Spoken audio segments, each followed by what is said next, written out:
Let's take a look at the week 2 study questions for Nagel.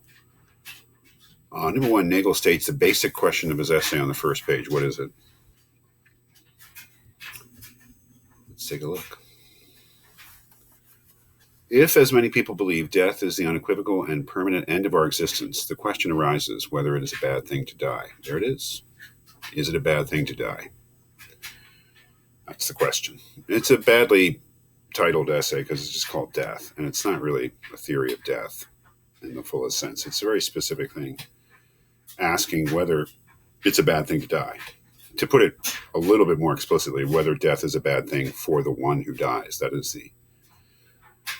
is what this is all about. And Nagel succeeds in this essay if he proves that at least sometimes it is a bad thing to die, and he fails in this essay if he fails to prove that it is at least sometimes a bad thing to die. If he fails to prove that. So that's what it is. Number 2, Nagel states the 2 positions on the basic question of his essay on the first page. What are they? There it is. Some people think death is dreadful. Others have no objection to death per se, though they may hope their own will be neither premature nor painful. So those are the 2 positions. One is that death is dreadful. Death is a bad thing. The other, which is the Epicurean position, that there's no objection to death per se. There's death in itself, right? Though they may hope their own will be neither premature nor painful. That is the dying process. So it's more or less the Epicurean versus the non-Epicurean position. Number 3, what is the natural view on page 74 that Nagel says he will be defending in this essay? I'm not mistaken. That's just the natural view that death is the worst thing that can happen to you.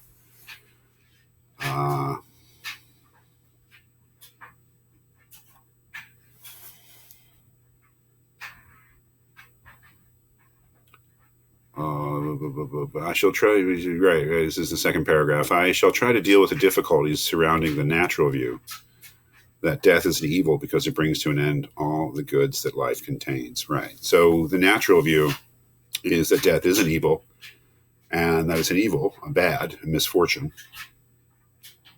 because it brings to an end all the goods that life contains. And already he's acknowledged that there are difficulties with this view, and those difficulties should be obvious from reading Epicurus. Number 4, what reasons does Nagel offer for why life is a good? How do these reasons differ from reasons for death being a bad? Right. This is the bottom of the page 74, where he basically says, what's good about life is being alive.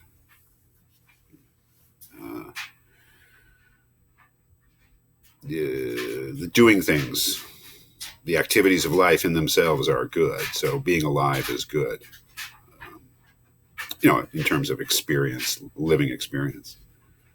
But he says at the bottom of the page, if we turn from what is good about life to what is bad about death, the case is completely different. Essentially, though there may be problems about their specification, what we find desirable in life are certain states, conditions, or types of activity, right? It is being alive, doing certain things, having certain experiences that we consider good. But if death is an evil, it is the loss of life rather than the state of being dead or non-existence or unconscious that is objectionable. This asymmetry is important. So being dead is not in itself bad. Being alive may be in itself good, but being dead is not in itself bad. As he says, if it is... the idea is that death is not in itself... Being dead is not in itself bad. It's not painful. It brings you no unhappiness. Being dead is bad insofar as it constitutes a loss of life. That is, if I die, something bad happens to me, the idea is because my death will prevent me from experiencing the goods of life. But being dead in itself is not bad. Number 5, Nagel says, quote, it may be doubted that there are any evils which consist merely in the deprivation or absence of possible goods and which do not depend on someone's minding that deprivation. My question to you was, explain how this poses a problem for any theory which says death is bad because it is a deprivation of goods. Well, I think generally taking the Epicurean position, we could even concede as Epicureans that death constituted a loss, but that if we were not aware of that loss, which we surely aren't when we die, and we're not made to suffer or be unhappy because of that loss, which we're surely not when we die, then there's no basis for calling that loss a bad or a misfortune or an evil for us. And that seems to be a very essential part of the Epicurean position. As he says, death is the deprivation of all awareness. And for something to be good or bad for us, we must be aware of it. It must, in some way or another, affect us, right?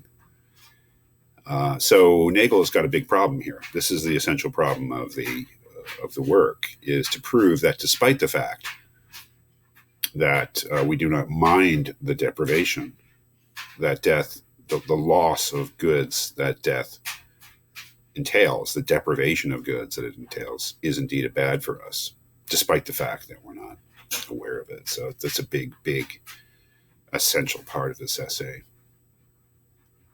And it leads into question 6.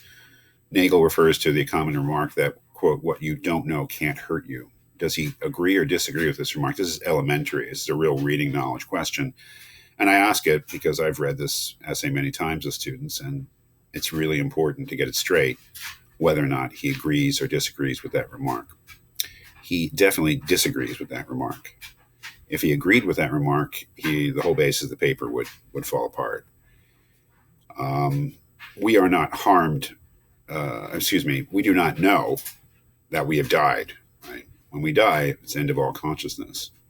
So we don't know. But he still wants to say that death can harm us through depriving us of possible goods. So it's important when you're on the track of trying to understand this difficult essay to know that if we were to take the general position that what you don't know can't hurt you, we'd more or less be Epicureans in terms of the badness of death. And it's Nagel who's trying to refute that Epicurean position on the badness of death. Number 7, describe Nagel's hypothetical about the man who has a brain injury. How is this hypothetical relevant to whether the deprivation caused by death is a bad thing? It's the second part of that question that's just difficult. That is to see why he's offering this scenario involving the man with brain damage. Because his position is analogous with the dead, insofar as he has suffered a loss but is not aware of it and is not made unhappy by it. So we can say of the dead, they have suffered a loss, the loss of all their future experiences. Yet they're not aware of it because they don't exist. And they're not made unhappy by it because they don't exist. The point of this hypothetical that he's offered is to say that, if we say that despite the fact that the man is not aware of his loss and has not been made unhappy by his loss, that he still has suffered a misfortune, then we have to say we have a basis for saying that the dead have suffered a misfortune too, because they've had a loss which they're not aware of and which has not made them unhappy. But that was no barrier to saying that the man with a brain injury had a bad thing happen to him. So why shouldn't we say that death was a bad thing for the dead? Number 8, Nagel's basis for saying that death is a bad for a man who has died is that, quote, he has lost his life, and if he had not died, he would have continued to live it and to possess whatever good there is in living. Do you think this is a coherent theory of the badness of death? Why not? That's an important. I'm just asking. Coherent means, does it make sense? Does it make logical sense? Does it actually provide us with firm ground for saying that death is a bad for the one who dies? It's an important decision to make. Why would it not be coherent? Well, the Epicurean would say you're not being coherent. How can something be good or bad for somebody if they're not aware of it and they're not being affected by it? They would say it's incoherent. Number 9, does Nagel think that death is a bad for someone who dies in extreme old age? Why or why not? So things get a little fuzzy at the end. I think the answer is clearly yes. Maybe not. It leads into all sorts of difficulties having to do with the whole theory that death is bad because it's a loss of future goods. But we don't have to get into it too much right now. I think the answer to this question is just on a reading knowledge basis is clearly yes, because he comes out and says that death is bad if you're 20, and death is bad when you're 800 years old, if you can live that long. It may not be as bad, and I think that was another natural view, that it's not as bad to die at 80 or 90 as it is to die at 10 or 20. Although whether that's coherent, we'd have to look. But I think he does think yes, because and it follows that if you're saying that the badness of death consists in the cancellation of possible future goods, then I think that it's almost all deaths happening when they do result in the cancellation of future goods, and therefore, under this theory, need to be regarded as bad.